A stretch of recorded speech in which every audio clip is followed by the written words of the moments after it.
Bonjour à toutes. Alors je voulais vous faire cette petite vidéo pour vous parler d'un sujet moi qui me passionne depuis de nombreuses années, qui est le sujet de la résilience et donc du coup de comment faire surtout pour retrouver goût à la vie en fin de compte quand on a un passé chargé. Euh, Parce que c'est vrai qu'on parle souvent des traumas en fait, hein, de tout ce qu'on peut vivre de difficile dans une vie, mais après, l'idée, c'est quand même de guérir et puis de reprendre son pouvoir, en fin de compte, sur sa vie, sur ses énergies, pour avancer et pour se sentir bien. Moi, c'est vrai que je me suis souvent posé la question, comment retrouver, ou trouver, d'ailleurs, tout simplement, la joie, l'insouciance, l'insouciance, c'est d'autant plus difficile quand on ne l'a pas vraiment connu. Comment retrouver quelque chose qu'on n'a pas connu, c'est pas toujours simple. Et après, bon, bah, chacun y va de ses techniques, entre guillemets, pour renaître, pour reprendre goût à la vie, trouver de la joie dans son quotidien. Parce qu'en fait, tout se joue dans le quotidien.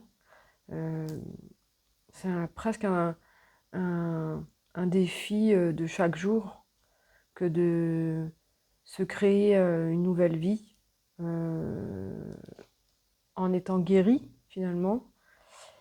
Et voilà, moi ça me passionne. J'adore tout ce que écrit et dit Boris Cyrulnik évidemment parce que c'est quand même la référence au niveau de la résilience.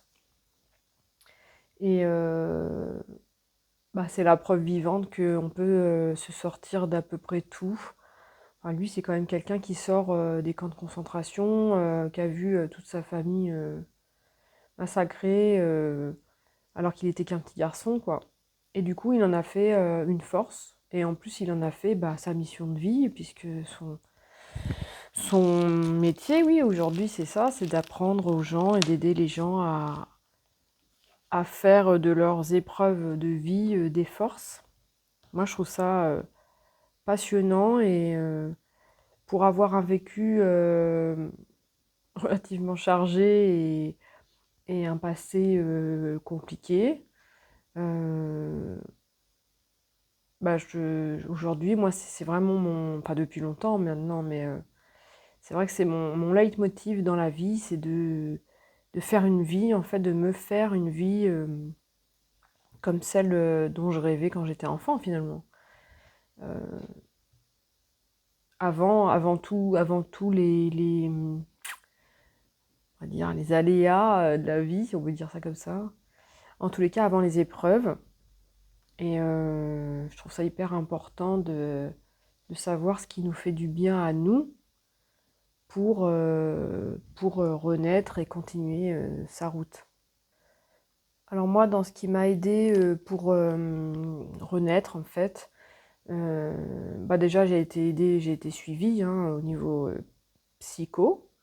Donc ça, moi, pour moi, c'est la base, en fait. Je trouve que c'est primordial de se faire accompagner, de se faire aider.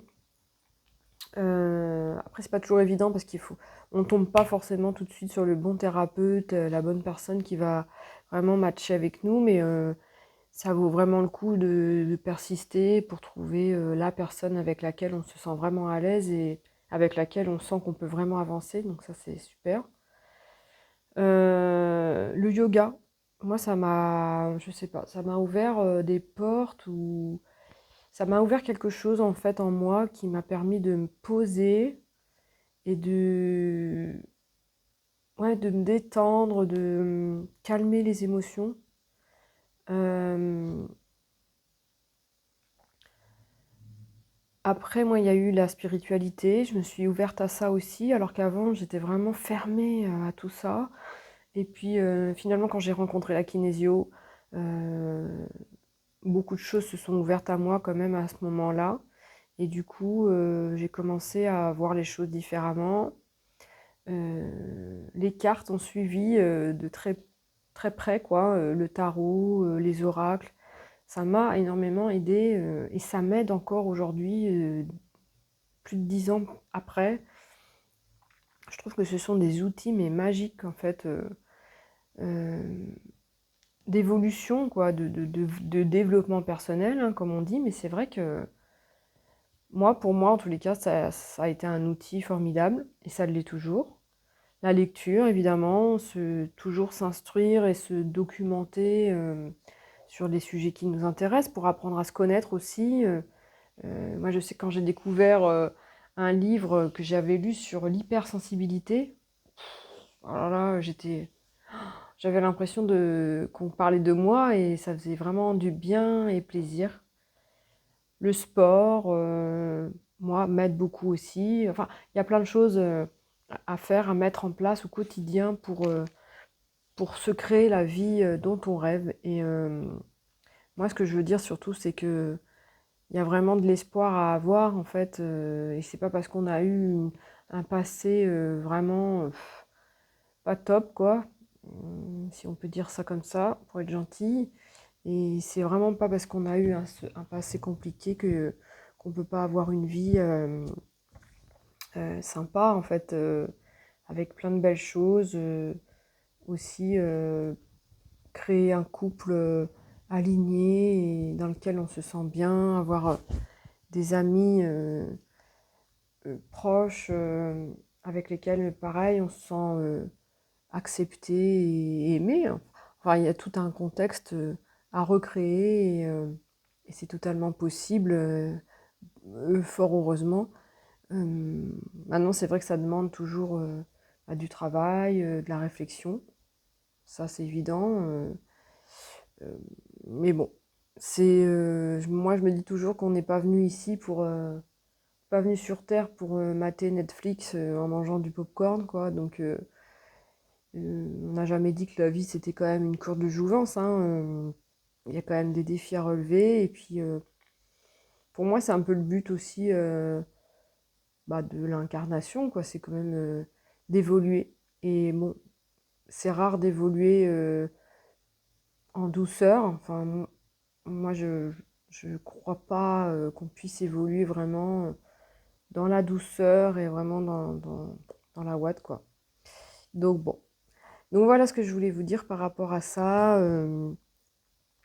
Voilà, si vous connaissez pas Boris Cyrulnik, moi je vous encourage à aller voir son travail et à vous renseigner là-dessus parce que vraiment c'est hyper riche et ça donne beaucoup d'espoir et beaucoup oui, d'espoir pour la suite, quoi. Voilà, donc n'hésitez pas à commenter si vous avez quelque chose à rajouter, à liker, à vous abonner si ça vous dit. Et puis je vous dis à bientôt pour une prochaine vidéo concernant je ne sais quel sujet, mais certainement un peu le sujet de la résilience, etc. À voir. Je vous dis à bientôt.